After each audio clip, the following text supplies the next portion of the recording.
من شر حاسد إذا حسد بسم الله الذي لا يضر مع اسمه شيء في الأرض ولا في السماء وهو السميع العليم بسم الله الذي لا يضر مع اسمه شيء في الأرض ولا في السماء وهو السميع العليم بسم الله الذي لا يضر مع اسمه شيء في الأرض ولا في السماء وهو السميع العليم بسم الله الله أكبر بسم الله الله أكبر بسم الله الله أكبر.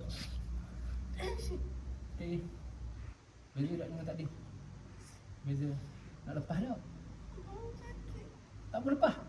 Kata orang alim pula. Awak sakit ni bukan hak orang hantar ni. Hak keturunan awak ni. Tahu tak? Ha? Tahu tak keturunan awak? Awak tahu tak keturunan awak ada belajar benda-benda? Ha? Ada bidang-bidang ke, guru silat ke? Ha? Awak ada belajar benda-benda? Tak ada. Dah awak nak lepas tak? Awak nak lepas tak dia? Kalau tidak awak sakit gini? Awak nak lepas tak dia? Ha? Awak nak lepas tak? Sakit mana? Kalau awak tak boleh lepas, dia memang akan menguasai awak lah. Yang kita buat pun sia-sia je kau.